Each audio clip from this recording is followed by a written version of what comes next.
Bonjour à tous.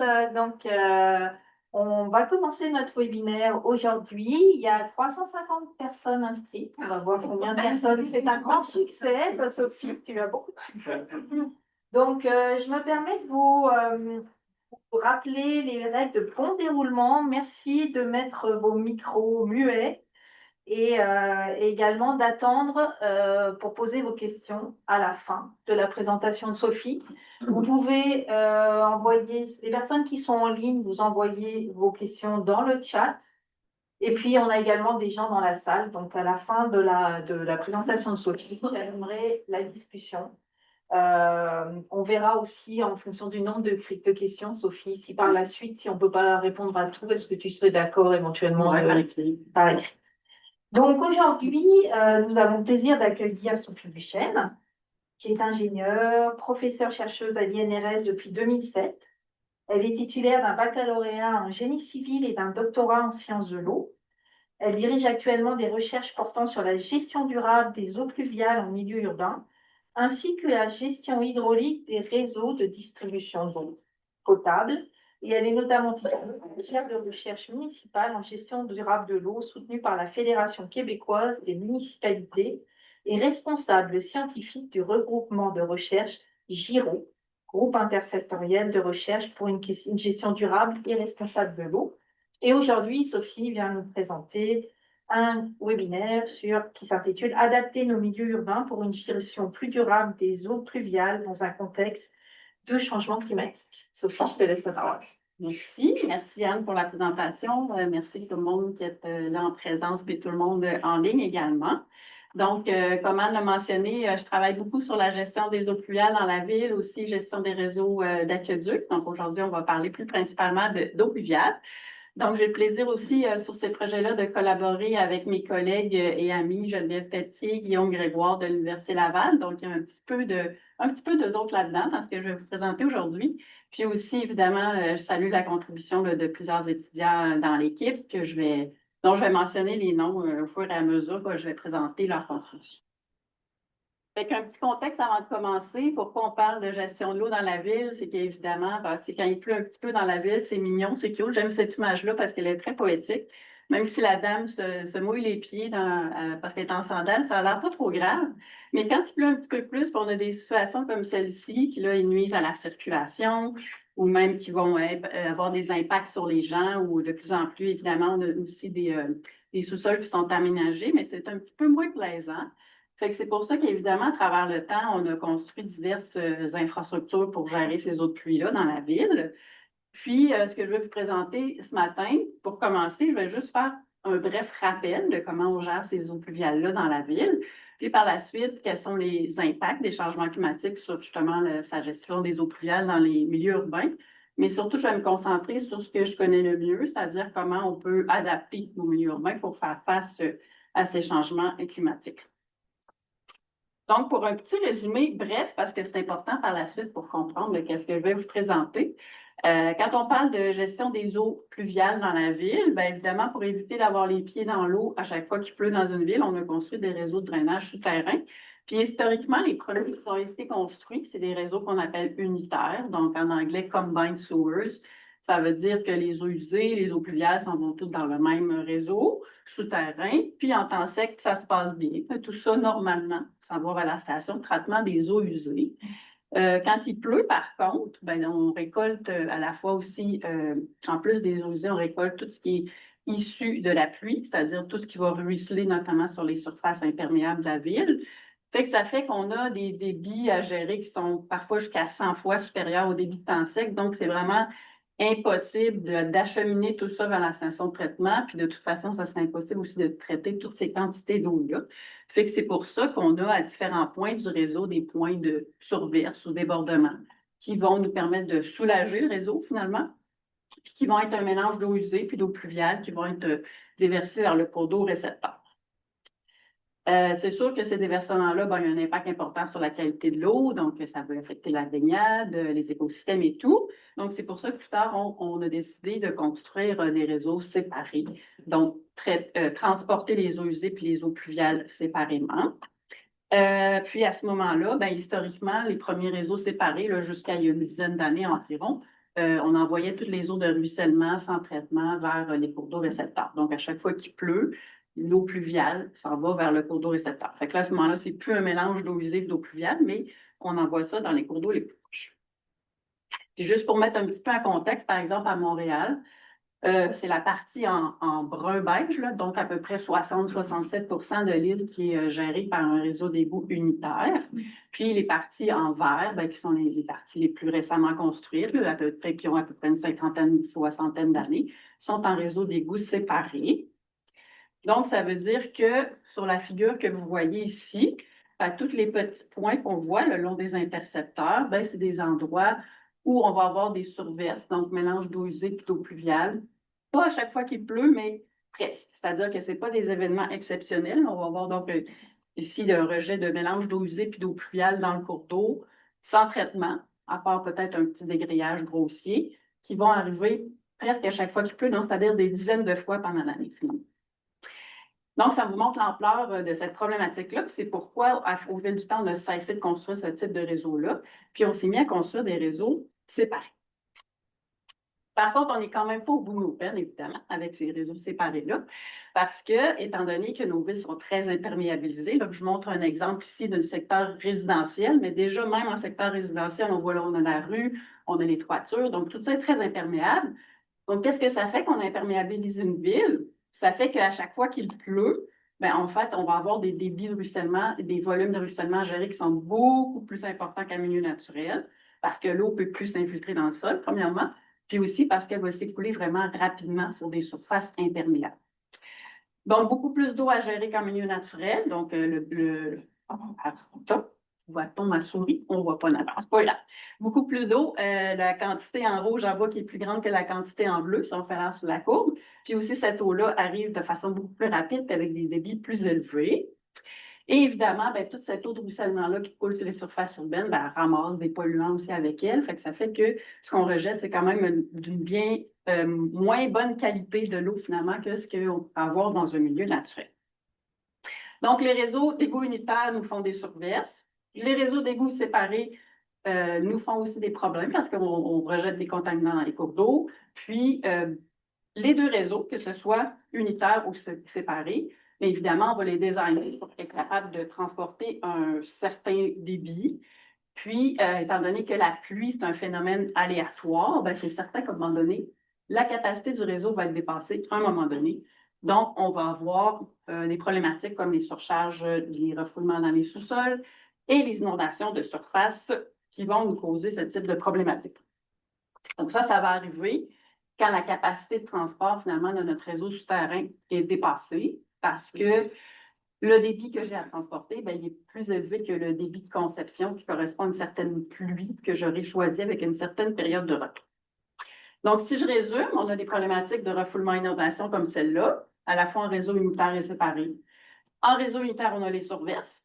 Puis, en réseau séparé, bien, on a tout ce qui est les rejets avec toute la contamination qui vient avec, qui provient du ruissellement des eaux de pluie sur les surfaces urbaines. Et tous ces indicateurs-là, comment est-ce qu'ils pourront être modifiés en fonction des changements climatiques? Ici, j'ai recensé quelques études qui montrent les impacts justement du changement climatique sur ces indicateurs-là. Ce n'est pas mon expertise, donc je relate les expertises les résultats, je dirais, de mes collègues. Si parfois vous connaissez des études plus récentes, ça se peut qu'il y en ait, mais j'ai fait de mon mieux pour résumer en fait les impacts, les principaux impacts du changement climatique sur la gestion des eaux pluviales en milieu urbain. Je vais passer un petit quelques minutes là-dessus, puis après ça, je vais plutôt présenter en profondeur les solutions d'adaptation. Fait que le premier, évidemment, les plus extrêmes, on s'attend à ce que les pluies avec lesquelles on a dimensionné nos réseaux de drainage souterrain vont arriver plus fréquemment. Donc, on va avoir des refoulements dans les sous-sols plus fréquents, des inondations de surface plus fréquentes. Et pour donner un exemple par rapport à ça, on a par exemple les travaux d'Alain Maillot dernièrement qui ont permis de calculer des majorations recommandées pour les courbes IDF. Donc, IDF, c'est intensité, durée, fréquence en climat futur. Donc, qu'est-ce que ça nous dit, par exemple, le tableau, si on regarde la ligne qui est entourée en vert, en fait, Alain et son équipe ont regardé les augmentations pour les scénarios RCP 4.5 et 8.5, puis ils ont fait un petit scénario intermédiaire entre les deux. Puis ce qu'on voit en vert, par exemple, c'est qu'à l'horizon 2040-2060, qui est comme, je dirais presque demain, ben on s'attend, par exemple, à une augmentation de l'intensité de 25,5 pour une pluie de durée 1 heure. Puis ça, eux, ils ont moyenné pour différentes récurrences, là, allant de 2 à 50 ans. Donc, déjà, le tableau nous dit, ben, oui, c'est clair que les intensités de pluie vont augmenter pour une même durée et pour une même fréquence. Donc, c'est certain qu'on va avoir des problématiques comme celle-ci qui vont arriver plus souvent. Ça, c'est pour les pluies extrêmes, donc les pluies les plus fortes, les plus rares, mais qui sont de moins en moins rares, malheureusement, mais en tout cas les plus rares dans une année. Puis, en ce qui concerne les pluies plus faibles, donc qui arrivent plus fréquemment, donc qu'est-ce qui se passe dans une année normale? Bien, on va avoir des impacts, deux impacts différents. Le premier, c'est sur la fréquence et la durée des débordements des réseaux unitaires. Donc, je vous rappelle, ce qu'on parle ici de débordement d'un mélange d'eau usée puis d'eau pluviale dans le cours d'eau. Donc, la référence la plus récente que j'ai pu trouver à propos de ça pour le sud du Québec, c'est l'article de Claudine Fortier et Alain Maillot, 2015, mais ça nous donne quand même une idée. Puis, qu'est-ce que le tableau ici montre? Ça nous montre notamment comment le nombre de débordements, la première ligne, la deuxième ligne, durée, vont varier dans un scénario futur, c'était 2071-2100, avec le scénario stress A2. Donc, ce qu'on voit, c'est différent tous les mois, évidemment, parce que juillet-août, on s'attend à ce qu'il pleuve moins souvent. Donc, là, on est comme un peu chanceux par rapport à ça, c'est-à-dire que c'est un impact qu'on pourrait appeler positif, parce qu'il va y avoir moins de débordements, qui vont durer moins longtemps. Par contre, si on regarde les mois de mai, septembre, octobre, on voit bien que la durée des débordements, on s'attend à ce qu'elle augmente quand même pas mal. Par contre, ben, on pourrait dire qu'on est chanceux aussi parce que c'est pas nécessairement en mai ou en octobre qu'on va aller se baigner dans le fleuve, c'est plutôt en juillet-août. Mais bon, il peut quand même arriver des événements de surverse, mais selon ces estimations-là, arriveraient moins souvent, puis seraient de moindre importance en climat futur pour l'été. Ça, c'est pour les réseaux unitaires. Maintenant, pour les réseaux séparés, mais qu'est-ce qu'on va voir évidemment, c'est qu'on s'attend, puis je vais montrer une figure par la suite qui illustre ça, à ce qu'au total, il pleuve plus dans une année dans le sud du Québec. Donc, pleuvoir plus, ça veut dire plus d'eau qui va être rejetée de nos réseaux pluviaux, plus de contaminants aussi qui vont être rejetés de nos réseaux pluviaux à cause de la pluie qui lessive les surfaces urbaines. Puis, pour illustrer ça, j'ai choisi ici juste de représenter, à titre d'exemple, comment on s'attend à ce que les précipitations totales annuelles liquides augmentent dans un scénario futur qui était le 2071-2100. J'ai juste pris un exemple par hasard comme ça. Puis on voit déjà pour le sud du Québec, sans regarder nécessairement les nombres, là, on voit que c'est beaucoup plus foncé là, pour toute région sud du Québec. Donc, on s'attend à ce qu'il pleuve plus dans un scénario climat futur. Donc, pleuvoir plus de rejets des réseaux pluviaux, plus de contaminants aussi qu'on va rejeter dans nos cours d'eau. Tout ça, fait que si je résume, plus de surverse en printemps-automne, plus de pluie, des événements extrêmes plus fréquents. Ça, c'est des projections pour le climat futur. Mais ce qui est un petit peu inquiétant, c'est qu'on détecte déjà des tendances aussi par rapport à ça. Fait que c'est pas juste les projections pour le climat futur, les tendances, on les voit de plus en plus arriver. Puis c'est une bonne chose en ce sens que les gens sont beaucoup plus conscientisés de cette problématique-là. Donc, ça veut dire tout ce qui est élu, ingénieur, citoyen, tout ça, les gens sont conscientisés de ça, puis ils sont comme, je dirais qu'ils sont d'accord, tout le monde s'accorde pour dire qu'il faut quand même faire quelque chose, donc mettre les moyens puis l'argent pour s'adapter. Pourquoi j'ai mis cette figure-là ici qui n'est pas en super bonne résolution? C'est pas pour rien. En fait, c'est que en 2005, donc ça fait 20 ans, j'étais venue ici dans ces locaux aussi avec mon collègue Alain Maillot. Puis justement, je pense que Caroline peut être probablement que tu étais là. Et puis, c'était son tout nouveau projet, Alain, là, sur impact et adaptation au changement climatique par rapport aux gestions pluviales dans la ville, gestion des eaux pluviales dans la ville. Puis, à ce moment-là, ce matin-là même, est arrivé ceci. Fait que nous, on arrivait de Québec en auto. Les autoroutes fermées, les principaux boulevards fermés, tout le monde était en retard, finalement. Donc, en s'assoyant dans la rencontre, on s'est dit, ah ben, au moins, on n'a pas besoin de vous convaincre que c'est important. Ça. Mais, tu sais, là, on rigole, mais maintenant, J'ai pas besoin qu'un événement comme ça arrive pour vous convaincre que c'est important de mieux gérer nos eaux pluviales dans la ville parce qu'on a vu quand même des événements à chaque été, là, les 3 derniers étés, on a eu quand même des événements importants, surtout à Montréal et dans la région de Montréal avec des impacts importants. Bon, ceci étant dit, qu'est-ce qu'on peut faire avec ça? Ben, il y a plusieurs solutions qu'on peut mettre en place. Les solutions, on les connaît. Il reste à voir leur efficacité, comment les intégrer, tout ça. Donc, c'est ça que je vais pouvoir vous présenter dans la suite de la présentation.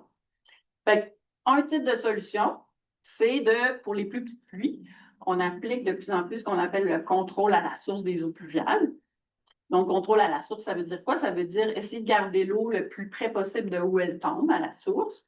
Puis, si en bout de ligne, on peut aussi l'infiltrer, bien, tant mieux, on est content. Fait qu'on va pouvoir faire ça avec différents types d'infrastructures. Normalement, les infrastructures vertes, par exemple, des biorétentions ici qu'on voit qui peuvent être aménagées dans un stationnement à gauche ou en bordure de rue. Puis vous voyez la bordure de trottoir qui est arasée. Donc, ça veut dire que toute l'eau qui ruisselle sur la rue ou dans le stationnement va être acheminée dans cette biorétention-là. Elle va pouvoir s'accumuler là. Elle va pouvoir s'infiltrer dans le sol. Elle va pouvoir aussi s'évapotranspirer grâce aux plantes. Donc, c'est autant d'eau qu'on n'envoie pas vers le réseau. Autant d'eau qu'on n'envoie pas vers le réseau d'égouts, ça veut dire que quand il pleut fort, on réduit notre probabilité qu'il y ait des refoulements, des inondations de surface parce qu'on garde de l'eau sur place. Puis, si on est en réseau unitaire, on garde de l'eau sur place, ça veut dire qu'on réduit aussi nos chances qu'il y ait probabilité qu'il y ait une surverse parce que le réseau serait à pleine capacité. Et ça, c'est un type de solution. C'est sûr qu'à un moment donné, c'est se met à pleuvoir 30, 40, 50, 70 mm. Ça va être plein d'eau. Fait qu'il faut faire quelque chose quand même avec l'eau excédentaire. Donc, qu'est-ce qu'on fait à ce moment-là pour les plus fortes pluies? Une des solutions qui marche bien et qu'on fait de plus en plus, c'est de diriger l'eau à un endroit où elle ne peut pas nuire. Donc, l'exemple des parcs résilients, comme à droite, qu'on construit de plus en plus à Montréal, c'est un exemple. On va reprofiler les rues, on va amener l'eau qui ruisselle en surface vers le parc plutôt que l'amener vers la maison, comme à gauche. En fait, en gestion des eaux pluviales, on a comme changé complètement notre paradigme. Complètement. Le paradigme, c'est qu'avant, en conception, on se disait, voilà, je conçois mon réseau pour une période de retour d'une fois en 5 ans, une fois en 10 ans. Si ça dépasse, ça dépasse. J'ai fait ma conception, je l'ai faite selon les règles de l'art. Maintenant, on se dit, OK, je fais ma conception, mais là, s'il y a un événement plus grand, qu'est-ce que je fais avec l'eau qui arrive? Je ne veux pas qu'elle aille chez les gens, je veux qu'elle aille dans un endroit où elle va déranger personne. Un exemple de ça, c'est les parcs résilients, comme à droite. Et aussi, à un moment donné, on n'a pas le choix, notamment dans les zones qui sont en cuvette avec des entrées en contrepente, comme vous voyez à gauche. Mais il faut aussi protéger notre cadre bâtiment. L'exemple qu'on voit à gauche, c'est une porte de garage étanche, par exemple. Puis aussi, qu'est-ce qu'on fait? On peut faire aussi comme solution, donc intégrer comme solution. C'est ce qu'on appelle, nous, le contrôle en temps réel du réseau de drainage. C'est-à-dire qu'on va pouvoir opérer certaines composantes du réseau de façon dynamique. Puis je vais vous présenter des exemples par la suite. Fait que toutes ces solutions-là, c'est des solutions qu'on connaît. Maintenant, c'est de voir est-ce que ça fonctionne bien, comment on peut les intégrer pour qu'elles fonctionnent le mieux, comment on peut les intégrer pour que ce soit le moins cher possible pour avoir la meilleure performance possible. Fait que dans la suite de la présentation, je vais vous présenter quelques pistes d'adaptation avec des exemples de résultats de recherche. C'est vraiment juste quelques exemples, et c'est vraiment très survolé à cause du temps qu'on a. Mais si ça vous intéresse d'en savoir plus sur chacun de ces exemples-là, il y a les articles scientifiques, les mémoires thèses, où vous pourrez me poser des questions aussi par la suite. Fait que le premier, je le trouve bien amusant, celui-là, on s'est amusé avec ça, c'est la place des fleurs de macadam à Montréal. Il nous avait été demandé par l'arrondissement, avec notre étudiant à maîtrise, Juan Esteban Ossa, de concevoir un test d'inondation pour cette place-là. En fait, la place Fleur des Macadam, telle qu'elle est réaménagée comme ça maintenant, ça fait quelques années, les flèches en bleu nous montrent l'écoulement de surface. En fait, toutes les rues adjacentes, l'écoulement de surface va rentrer dans la place dans des biorétentions qu'on voit sur le côté. L'eau qui tombe sur le centre minéralisé va aussi s'en aller dans les biorétentions. Puis, toute cette eau-là va pouvoir s'infiltrer dans le sol. Et si, à un moment donné, il y a un surplus, ça va aller dans le réseau municipal de drainage. J'aime bien ici OK, je vais la présenter après. Donc, qu'est-ce qu'on a fait? C'est qu'on nous a demandé de simuler une pluie de période de retour une fois en 100 ans sur 3 heures, puis de voir comment la place se comportait. Fait que c'est quoi ça, simuler une pluie de période de retour une fois en 100 ans sur 3 heures? Bien, c'est tout simplement de calculer c'est quoi la quantité d'eau qui tomberait du ciel là, sur toute la surface drainée en 3 heures pour une période de retour une fois en 100 ans, puis de diviser ça de façon uniforme pendant 3 heures. Donc, de faire rentrer de l'eau dans le site. Puis faire rentrer de l'eau, comme on a fait ça, c'est avec des bornes d'incendie. Donc, on avait 2 bornes d'incendie, 1 et 2, qu'on a utilisées pour les entrées d'eau avec les boyaux là, qui sont les flèches. Puis, on est allé mettre de l'eau dans la rue de gauche, dans la rue de droite, puis dans la place minéralisée au centre. Puis tout ça pour reproduire la même quantité de pluie qui tomberait selon une pluie de période de retour de récurrence une fois en 100 ans. J'ai mis plus 10 Pourquoi? Bien, tout simplement parce qu'on n'était pas en mesure d'avoir le débit exact pour la pluie 100 ans. Finalement, ça a fait une pluie 100 ans, plus 10 Donc, on mesurait nos débits qui rentraient sur les poteaux incendies avec des débitmètres. Et on était capable, on a mesuré aussi le débit qui est sorti vers le réseau municipal. Donc, ce que je montre ici, j'aime bien le petit schéma que Juan a dessiné. Là, ça permet vraiment de bien comprendre la place. En haut, ce qu'on voit à droite, Ponding Center, c'est la partie minéralisée au centre. Fait qu'on voit que l'eau s'en va vers les biorétentions en souterrain.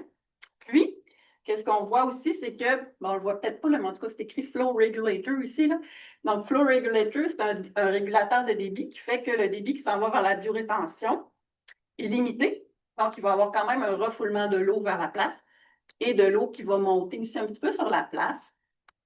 Et c'est super bien aménagé parce qu'ils ont fait des lignes aussi. Puis ils ont écrit une fois en 2 ans, une fois en 5 ans, une fois en 100 ans. Fait que c'est vraiment cute.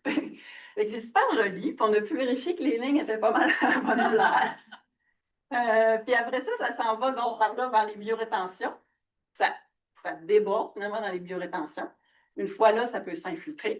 Puis aussi, je vous rappelle que l'eau qui arrive des rues à côté qui s'en vont direct dans les biorétentions. Donc, on a le débordement de la place minéralisée à droite. On a de l'eau qui arrive des rues. Puis, vous voyez que l'overflow, il est quand même plus haut, il est surélevé. Donc, ça veut dire que les premières eaux qui arrivent peuvent s'infiltrer dans le sol.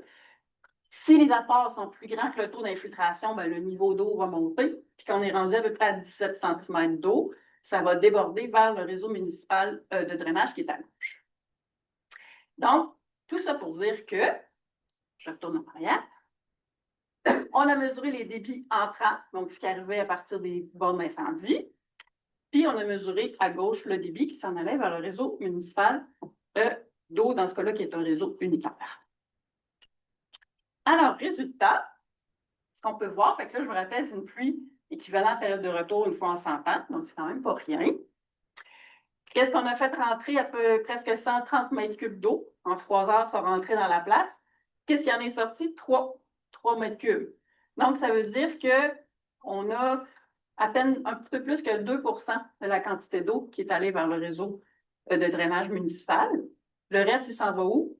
Bien, c'est tout simplement infiltré dans le sol. J'aime bien cette photo-là que Juan a prise. Là. On voit vraiment l'eau qui rentre de la rue, qui s'en va dans la biorétention. Fait que là, vous voyez qu'il y a quand même ça fait un petit lac, là, un petit peu d'eau qui s'accumule. Puis, quand ce lac-là, son niveau atteint 17 cm, mais ça va déborder dans le réseau municipal. Ce qui est intéressant de voir aussi, c'est la photo 2 heures après. 2 heures après, il n'y avait plus rien. Fait que l'eau était partie où? C'était infiltré dans le sol. Fait que ça veut dire ça, toute cette quantité d'eau-là qu'on n'a pas envoyée vers le réseau d'égouts unitaires ne va pas contribuer au refoulement, aux inondations de surface, puis il ne va pas contribuer non plus aux surverses du réseau d'égouts unitaires. Le deuxième type d'exemple de recherche que je veux vous présenter, c'est des résultats de suivi expérimentaux de sites où il y a des mesures de contrôle à la source des eaux pluviales.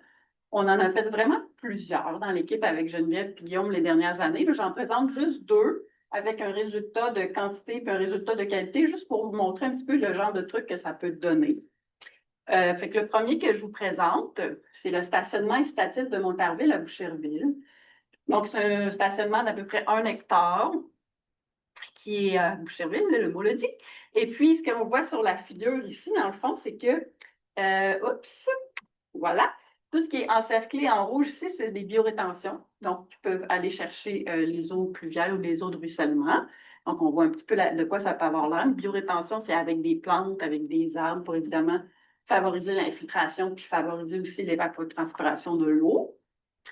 Et sur ce site-là, tout ce qui est en gris pâle sur la photo, on voit un petit zoom à droite, c'est du pavage en interbloc. Donc, ça, c'est ce qu'on appelle, nous, un pavage perméable parce que, vous voyez, c'est des blocs en béton complètement standard, là, le béton qu'on voit là, mais les joints, eux, sont entièrement perméables. Fait que c'est du gros gravier, ça veut dire qu'aussitôt qu'il pleut là-dessus, l'eau va s'infiltrer.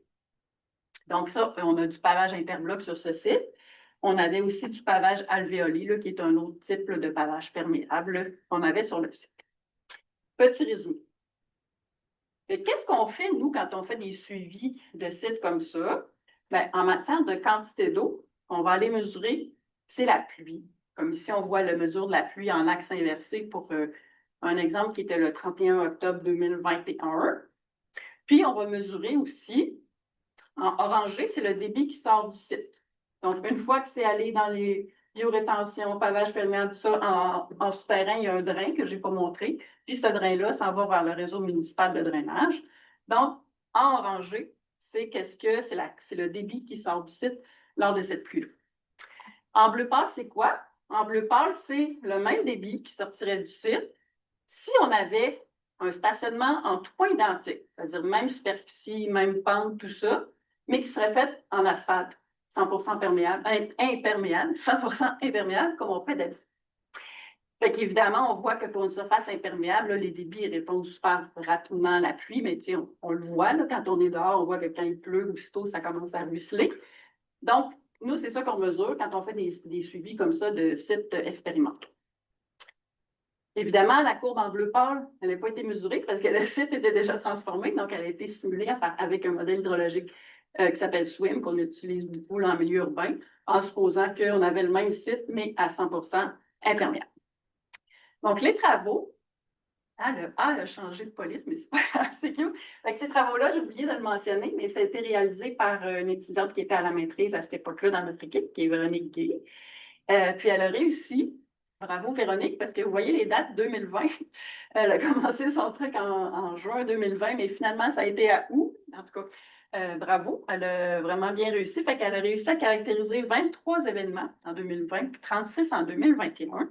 Donc, faire ce genre de graphique-là, puis les calculs qui viennent avec. Puis ici, ce que je veux vous montrer, c'est tout simplement un résumé là, de ces résultats. Très, très, très, très résumé, où on voit que pour les 59 événements de pluie qu'elle a pu caractériser, ben, on était en mesure de réduire en moyenne de 91% la quantité d'eau, donc le volume de ruissellement qu'on envoie vers le réseau de drainage municipal, et le débit de pointe, là, qui était le débit maximal, on voyait qu'il était beaucoup plus petit, si je reviens en arrière. Le débit maximal en orangé, qui est beaucoup plus petit quand même que le débit maximal aussi en bleu pâle. Fait à noter aussi, c'est que oui, on a une réduction moyenne de 91%, mais sur les 59 événements pluvieux qui ont été suivis, il y en a 42 pour lesquels il y avait zéro eau qui sortait du site. Fait que toute l'eau restait sur place, c'était infiltré dans le sol, etc. Donc, encore une fois, autant d'eau qu'on n'en voit pas dans le réseau municipal qui soit séparé ou qui soit unitaire. Fait que dans ce type de suivi expérimentaux-là, on regarde ça, la quantité d'eau. On regarde la qualité aussi. Je ne le présenterai pas pour Véronique parce que ça se ressemble quand même un petit peu d'un site à l'autre, mais je vais vous présenter les résultats de qualité de l'eau pour les travaux d'une autre étudiante à la maîtrise qui s'appelle Ikram Amlaoui. Elle, son site d'étude, c'était le stationnement Pierre-Laporte à Victoriaville.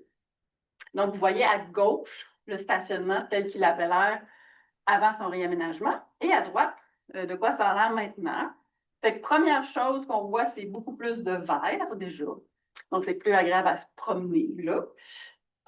Mais deuxième chose, il y a moins de surface imperméable, 81% à gauche, 46% à droite. Et en plus, toutes ces surfaces imperméables-là, je vais le montrer sur la diapo suivante. Ce qu'on voit ici, c'est les flèches en bleu, c'est le sens d'écoulement des autres surfaces de ruissellement.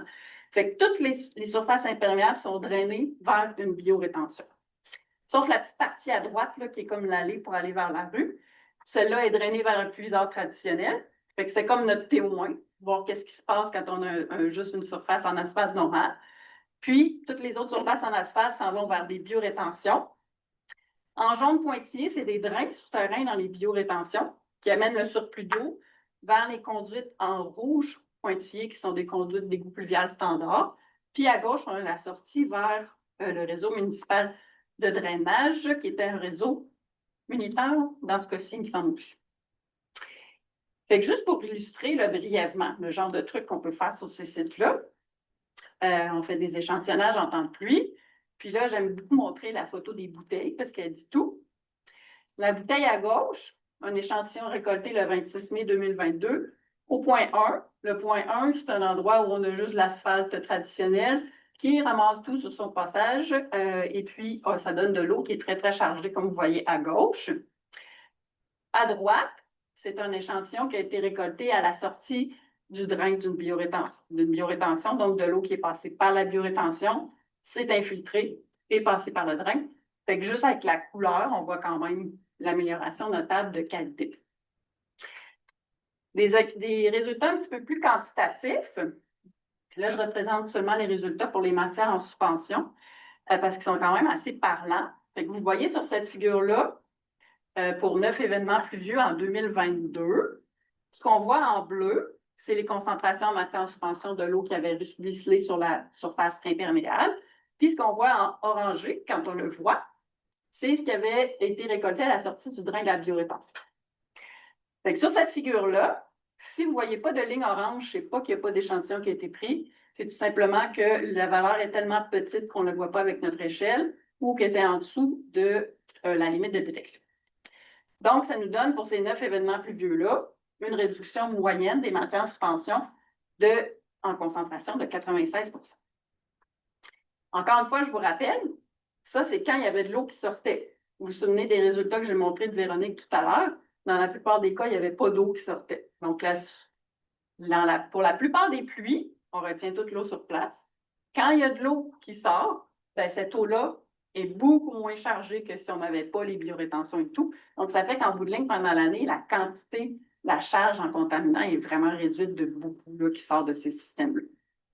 Donc, ça, c'est juste pour vous illustrer comment ça fonctionne, comment ça peut être performant, même en climat québécois, des ouvrages de contrôle à la source des eaux pluviales.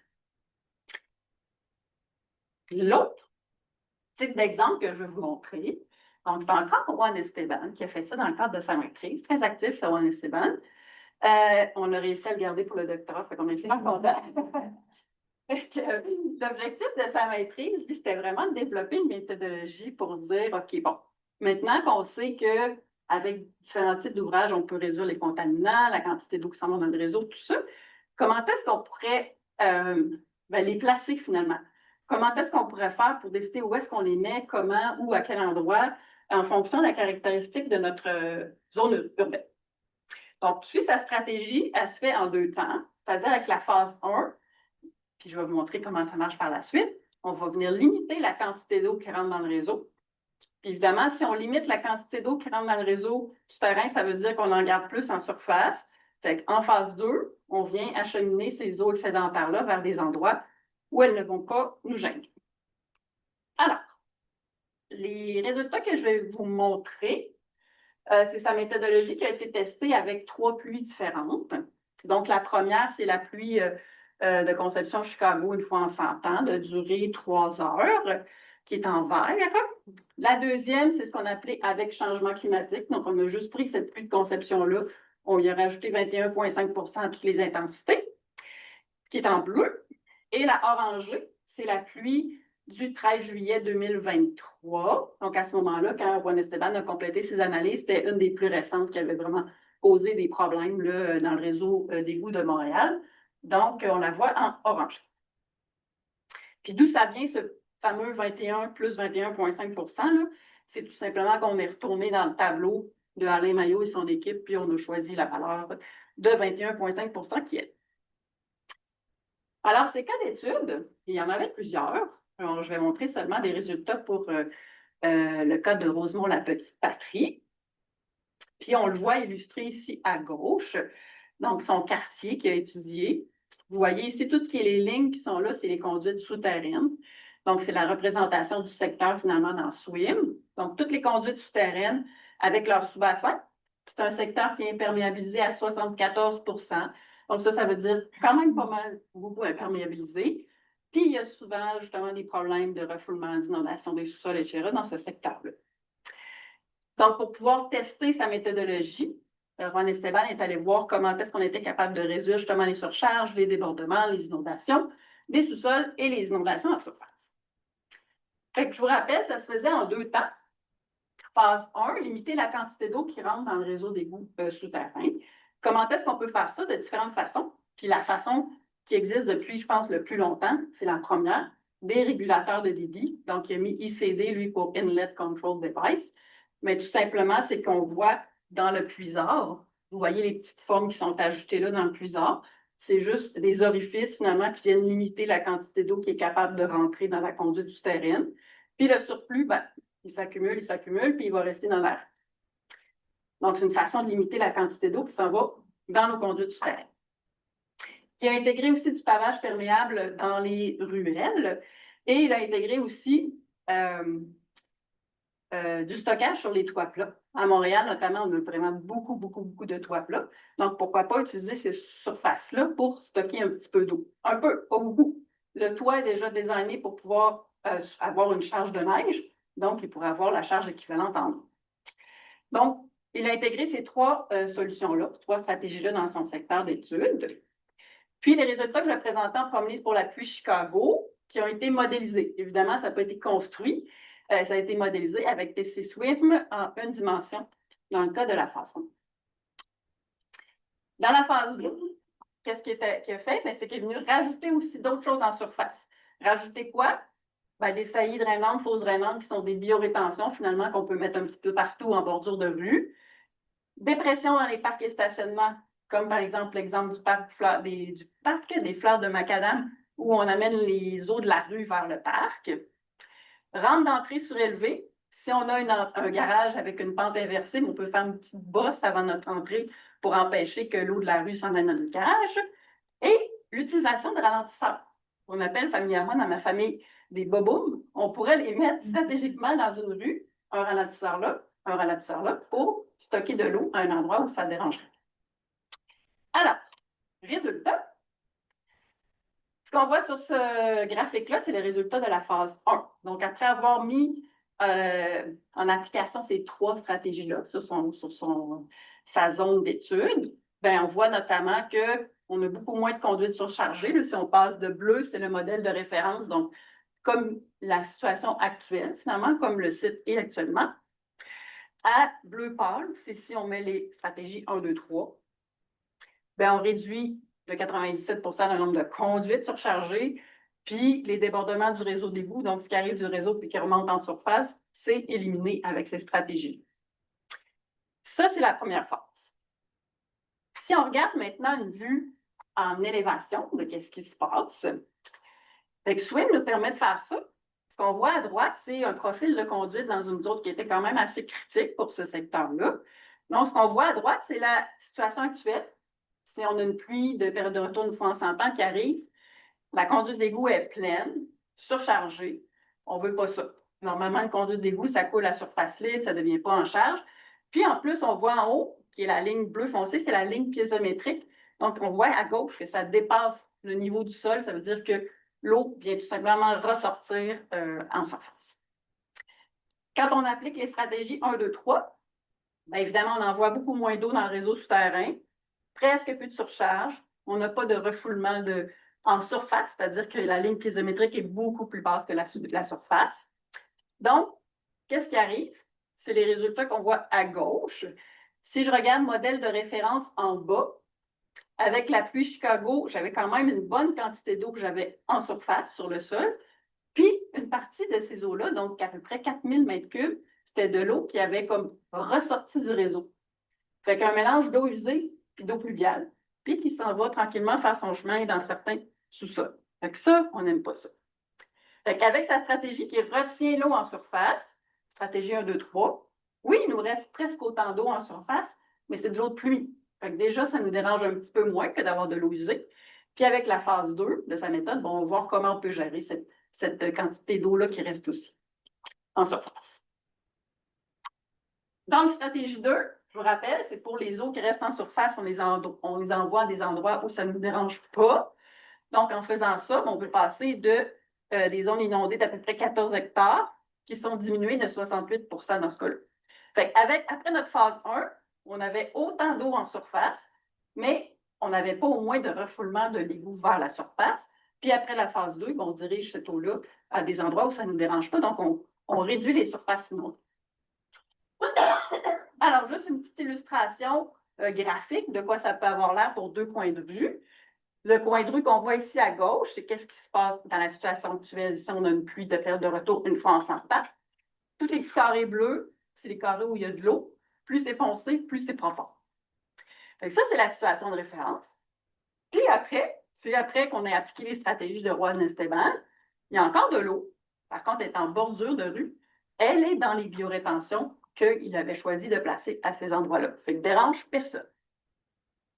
Un autre coin de rue en exemple.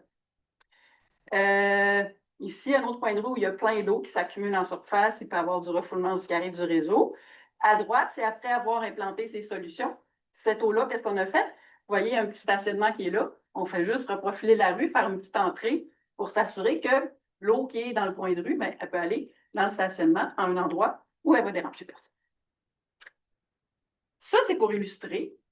Puis, la dernière diapo pour les travaux de Juan Esteban ici que je veux présenter, c'est qu'est-ce qui se passe avec la pluie sentant changement climatique, c'est-à-dire plus 21,5 d'intensité, puis la pluie aussi du 13 juillet 2023. Donc, en pointillé bleu, les résultats qui sont à gauche, c'est pour 100 ans changement climatique. Et en pointillé vert, c'est pour l'événement du 13 juillet 2023. Mais vous voyez que dans les deux cas, ben, comme pour la pluie de concession, on a quand même des belles réductions là, de nombre de conduites surchargées, débordement du réseau d'égouts qui sont complètement éliminés. Puis avec la phase 2, réduction des surfaces inondées et réduction du volume d'inondation. Là, c'est sûr que dans le cas du travail de Juan Esteban, il y en a mis partout, c'est-à-dire dans toutes les ruelles, il y a du pavage perméable, tous les toits qu'on peut, on peut stocker de l'eau dessus. C'est sûr que dans les réalités, il va falloir faire ça petit à petit. On ne peut pas faire ça tout d'un coup, techniquement, financièrement, mais ça démontre que si on tend vers ça, on peut avoir des gains qui sont quand même énormes en matière de quantité d'eau pluviale qu'on peut gérer avec ce type de solution. Il ne me reste peu de temps. Tant mieux, parce que je vais vous présenter juste un dernier exemple. Je vais essayer de le présenter de façon rapide, mais très intéressante. Donc, je vais quand même passer le 5 minutes peut-être qu'il me reste alloué à présenter cet exemple-là. Ce sont les travaux de doctorat de Marie-Ève Jean. Marie-Ève, elle a travaillé sur comment on pourrait justement toutes ces solutions-là les optimiser, puis les optimiser de façon intégrée. Donc, comment on pourrait intégrer le contrôle en temps réel, je vais expliquer ce que c'est, et des infrastructures vertes, comme les biorétentions, comme mesure d'adaptation au changement climatique pour les réseaux unitaires. Donc, je vous rappelle, juste avec ma petite figure, réseau unitaire, c'est sûr que quand il pleut, on envoie de l'eau usée dans le cours d'eau. Donc, qu'est-ce qu'on peut faire pour réduire ces surbaisses des réseaux unitaires? Plein de choses. On peut avoir des conduites surdimensionnées. On déterre tout, on en met des grosses. Ce qu'on fait beaucoup, on peut avoir des réservoirs souterrains. C'est qu'on va surverser dans le réservoir. Quand la pluie est terminée, on repompe ça vers la station de traitement des eaux usées. Mais vous imaginez bien que ça prend de la place. Ça coûte cher. Qu'est-ce qu'on peut faire aussi? Appliquer ce qu'on appelle le contrôle en temps réel. Donc, un exemple simple de contrôle en temps réel, ce serait comme ici, j'ai un senseur. En français, c'est pas un senseur, c'est une sonde, voilà, une sonde de mesure de niveau d'eau. Fait que là, je pourrais dire, bon, quand le niveau d'eau à tel endroit dépasse, mettons, 0,7 mètres, je dis un peu n'importe quoi, bien, commence à fermer cette petite vanne-là que je vois à gauche. Ça va me permettre de stocker plus d'eau dans le réseau, puis ça va me permettre d'en déverser moins dans le milieu récepteur. Fait que là, je simplifie, mais en fait, c'est ça le contrôle en temps réel. C'est qu'on va utiliser des mesures de l'état du système un peu partout, hauteur d'eau, débit, tout ça. Même des prévisions, c'est quoi la pluie qui s'en vient. Puis avec tout ça, on va optimiser vraiment notre réseau, ouvrir, fermer des vannes, partir des pompes, de façon à stocker le plus d'eau dans le réseau possible, puis en déverser le moins possible. Je pense que je vais en profiter pour dire qu'au Québec, on a quand même des pionniers là-dedans, contrôle en temps réel. À la Ville de Québec, c'est depuis 1996 qu'il y a un système de contrôle en temps réel, puis à Montréal, ça fait juste quelques années après ça. Donc, ça fait au moins plus de 25 ans que c'est en application là, sur le réseau de Montréal puis le réseau de Québec. Donc, c'est utilisé, ça fonctionne bien.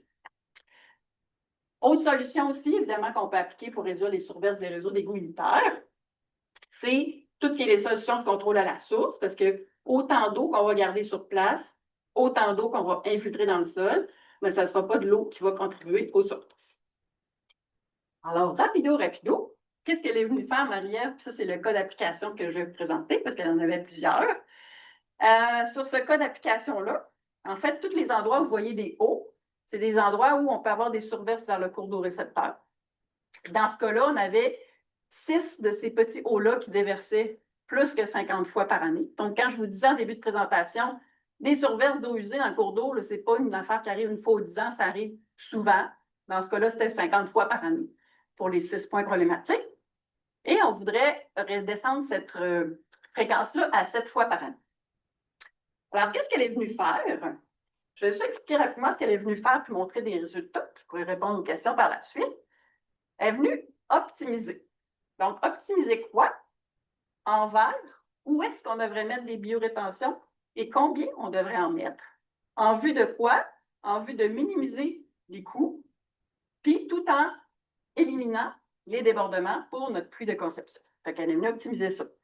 Optimiser aussi la solution qui est en bas, qui est en gris, donc les solutions grises. Où est-ce que je devrais mettre des réservoirs de rétention? Quel volume, combien, où, tout ça. Puis elle est venue optimiser aussi ce qu'on appelle les paramètres des règles de contrôle en temps réel. Ça veut dire quoi? Tout simplement, je vous rappelle mon exemple de tantôt, quand je disais, si tu mesures une hauteur d'eau de plus de 0,7 m, commence à fermer la vanne. Mais le 0,7 m, cette valeur-là, ce seuil-là, c'est ça qu'elle est venue optimiser dans son cas. Donc, tourne en arrière, elle a fait différents scénarios, juste des infrastructures, juste du gris, juste du contrôle en temps réel, toutes les combinaisons de tout ça ensemble, juste 2 de ceux-là, etc. Et je vous passe la fonction, mais qui est super simple, pour vrai, là, pour y revenir aussi, mais je vais vous montrer les scénarios. Elle les a simulés avec ces séries de pluie historiques. Elle les a simulés par la suite avec les mêmes séries de pluie augmentées de 20 pour approximer un changement climatique. Donc, qu'est-ce qu'on a? 2 résultats que je voulais vous présenter. Le premier, ce qu'on voit ici, la première colonne, donc c'est le volume total de mélange d'eau usée et pluviale qui est débordé sur les 9 saisons, donc de mai à novembre. Pourquoi mai à novembre? Parce que l'hiver, pour nous, c'est un petit peu plus compliqué à modéliser à cause de la neige, un. Puis deuxièmement, il n'y a comme pas de règle pour les débordements en hiver, malheureusement, parce qu'on n'utilise pas le cours d'eau récepteur. Fait que 1 632 662 mètres cubes fois 1000 pour donner des litres, c'est quand même pas mal. Fait que je vous dis, c'est pas un truc bénin. Puis là, évidemment, s'il pleut plus, ben, on augmente d'autant plus la quantité d'eau qui est surversée. Fait que ce qu'on voit sur la ligne en bas, c'est en changement climatique, comment, avec nos différentes solutions qui sont optimisées, de quelle quantité je peux réduire ces volumes de débordement-là. Donc, quand même, juste avec statique vert, là, statique, ça veut dire quoi? Ça veut dire pas de contrôle en temps réel, je mets juste des biorétentions. Quand même capable de réduire de 77 les volumes de débordement, c'est pas rien. Puis, toutes les solutions qui ont du contrôle en temps réel, CTR, et du vert, des biorétentions, les bleus foncés, bien, on a quand même des réductions substantielles là, de volume de débordement. Le dernier résultat que je voulais vous présenter, parce qu'il me semble aussi très intéressant, c'est maintenant en matière de coût-efficacité. Là, ici, j'ai juste représenté 5 scénarios parmi les 8, je pense, ou 10 qu'elle a simulé Marie-Ève. Puis je vous rappelle que chacun de ces scénarios-là avait été optimisé. Donc, c'est vraiment leur coût minimal à chacun pour atteindre nos objectifs de débordement. Puis là, ce qu'on a représenté sur l'axe, coût de la solution optimisée, divisé par la quantité de débordement d'eau usée, d'eau pluviale qu'on a été capable d'éviter grâce à notre solution. Fait que là, ce qu'on voit assez clairement, toutes nos solutions qui combinent des infrastructures vertes avec du contrôle en temps réel, ben, ont un coût d'efficacité qui est beaucoup plus bas que les autres solutions. je vous ai présenté ce matin, dans le temps qui était imparti, c'est vraiment juste quelques exemples de résultats de recherche, présentés de façon très, très, très résumée. Mais ce que ça nous montre quand même, c'est qu'il faut quand même intégrer plusieurs solutions pour s'adapter au changement climatique. Puis, les solutions sont là, elles existent, on les connaît, puis on était capable de voir quand même que c'est beaucoup moins cher et plus facile à adapter si on travaille en surface. Par exemple, reprofiler une rue, c'est pas mal moins compliqué que de tout creuser jusqu'à 4 mètres de profond, puis de tout enlever, puis de mettre des nouvelles conduites. Évidemment, mettre en place les solutions, même si c'est en surface, ça nécessite des travaux. Fait que ça veut dire que ça, à chaque fois, mais vraiment, à chaque fois qu'il y a des travaux sur une rue ou on refait une chaussée, par exemple, il faut penser comment je veux gérer mes eaux pluviales. Il ne faut pas refaire l'identique. Il faut vraiment penser à comment intégrer des solutions de gestion des eaux pluviales à chaque fois qu'on refait une rue. Puis évidemment, ça va se faire de façon graduelle au fur et à mesure des travaux. Puis les solutions, comme je disais tantôt, elles existent, on les connaît, mais ce qu'on ne sait pas encore, c'est justement comment les intégrer, j'appelle de façon optimale, j'ai mis en guillemets, mais ça veut dire comment on peut finalement, à moindre coût, avoir des solutions qui sont performantes. Fait que c'est pour ça que nous, dans nos travaux de recherche, on va intégrer de plus en plus des analyses coûts-bénéfices, analyse du cycle de vie des infrastructures aussi. Fait que ça sera à voir dans les prochaines années. Merci pour votre attention.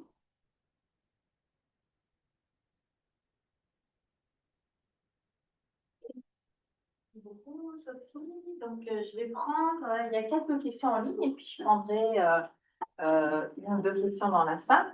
En fait, il y a beaucoup de questions sur la biorétention, à la fois sur comment est-ce que ces infrastructures vertes ont des contraintes ou il faut d'entretien pour qu'elles restent efficaces. Et puis, est-ce que, par exemple, je vais te laisser répondre à ça. OK, oui, c'est déjà une très question. Mais oui, c'est sûr, il faut les entretenir.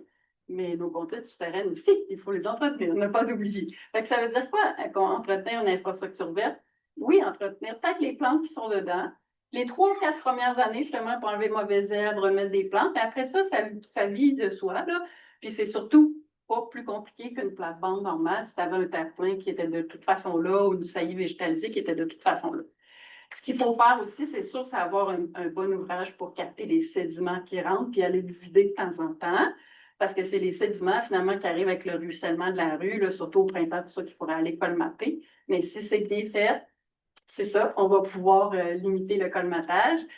Puis tout ça pour dire qu'au Québec, on est vraiment encore en apprentissage à ce sujet-là, parce que ça fait peut-être 10, 15 ans qu'on en fait.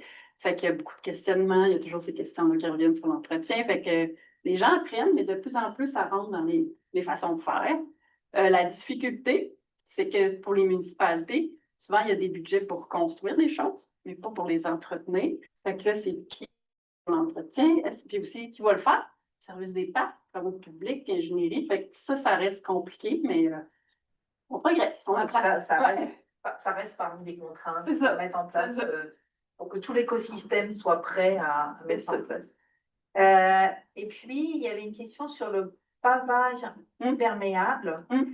Comment ça se comporte à long terme avec le gel, Ça aussi, c'est une bonne question qui revient souvent. Celui qu'on a utilisé le plus, c'est celui que je vous ai montré avec les blocs en béton et des joints qui sont perméables. Ça marche. Les sites qu'on a utilisés, il y avait plus de 10 ans, là, il n'y avait aucun entretien, c'était une cour industrielle, c'était droit. Dans le fond, c'est qu'on n'y pense pas, mais l'eau qui s'infiltre à travers les joints, elle ne s'en va pas dans une chaussée traditionnelle après. Là. En dessous, il y a quand même un bon mètre de, on appelle ça la chaussée réservoir, c'est un gros agrégat vraiment grossier. Fait qu'il y a de la place. Fait que là, l'eau s'infiltre. Hop, si elle veut geler, elle a de la place pour geler, elle a de la place pour dégeler. Tandis que quand on est dans une chaussée traditionnelle, là, on est tout de suite dans du... Bon, je connais pas ça, là, je ne suis pas en chaussée, mais on est tout de suite dans un sol, mettons, qui ne permet pas à l'eau d'avoir de la place pour geler. Fait que ça va faire des lentilles de glace, puis ça va tout se déformer. Mais la surface de pavage perméable, c'est prévu en dessous pour stocker l'eau. Donc, l'eau, elle a la place pour geler puis dégeler. Puis même ce qu'on a vu, ma réponse est longue, c'est qu'en hiver, la surface était beaucoup plus belle sur la partie perméable qu'imperméable. Pourquoi? Mettons qu'il y a un redout, le jour, ça fait de l'eau, elle s'infiltre tout. Sur la partie imperméable, l'eau reste là, puis la nuit suivante, elle gèle, ça fait une plaque de glace. Fait que la plaque de glace, on ne la voyait pas sur la partie perméable, mais on la voyait sur la partie imperméable. Puis il y a une autre, après je passerai à une question dans la salle, préparez votre question. Il y a une question sur est-ce que ce sont des choses qui sont imaginables, ces interventions dans des sols très argileux? C'est-à-dire qu'on ne pourra pas infiltrer l'eau dans le sol, les sols très argileux, mais on peut quand même avoir une dépression ou une surface où tu vas pouvoir stocker ton eau, puis la quantité d'eau qui sera stockée là, au moins, elle ne contribuera pas, puis on va pouvoir la relâcher tranquillement, cette eau-là, dans le réseau d'égout. Fait qu'elle ne pourra pas s'infiltrer, mais on peut la garder sur place, puis la relâcher tranquillement. Fait qu'on va comme adoucir un petit peu le choc sur le réseau d'égout, puis sur le cours d'eau. Je vais prendre une question dans la salle, si vous en avez. Hélène? Moi, c'est sur les pavés aussi, Oui. ça donne le goût d'en avoir. Là, je me demandais, puis c'est peut-être un peu, est-ce qu'il y a un co-bénéfice au niveau des deux stationnements? Ouais. Je voyais qu'il y avait des différences de couleurs. Ouais. Je ne sais pas si c'est l'effet du beau temps ou du mauvais temps lors de la photo. Est-ce qu'il y a un co-bénéfice sur les îlots de chaleur urbains ou c'est pas encore mesuré? C'est-à-dire que c'est pas encore mesurable, mais nous, on commence à s'intéresser à ça, mais vraiment pour les biorétentions dans lesquelles il y a des plantes, il y a des arbres, tout ça. Fait que, intuitivement, on se dit, ben là, ça évapore plus, donc ça va rafraîchir ma zone urbaine. Fait qu'on commence à étudier ça. Il y a des gens qui ont commencé à étudier ça, puis ça commence à être démontré. Pour le pavage perméable, je pense pas bien. Puis, là, c'est pour ça qu'il y a des différences de couleur dans la photo. Tu sais, quand c'est les fameux, tu sais, il y a les blocs avec les joints perméables, puis aussi les fameux pavés alvéolés avec du sol, tu sais, au milieu, puis du gazon.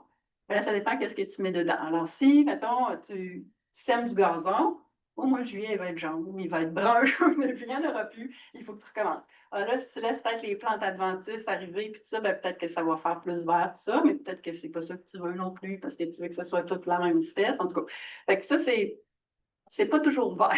Les stationnements pavés alvéolés, là, les photos, des fois, c'est comme super beau, puis d'autres, vous voyez que c'est brun. Puis ça non plus, on les a pas utilisés, nous, en matière d'infiltration. On a vraiment utilisé les stationnements avec des blocs, mais pour les pavés alvéolés, c'est bon. Une autre question qui est certaines municipalités côtières ont la particularité d'avoir des surverses par temps sec en raison des marées. Ah ouais? On parle de la ville de Québec. Pour ces situations particulières, avons-nous des pistes de solutions, à tout le moins, pour réduire ou gérer ces volumes excédentaires? Ben ça, c'est une bonne question. Mais là, c'est sûr que c'est comme de l'eau qui arrive, puis là, elle ne peut pas sortir à cause de la marée. Ben, comme à Québec, notamment, justement, il y a des rejets qui se font dans le fleuve. Fait que là, si la marée est trop haute, l'eau, elle ne peut pas sortir à cause parce que le niveau du fleuve est plus haut.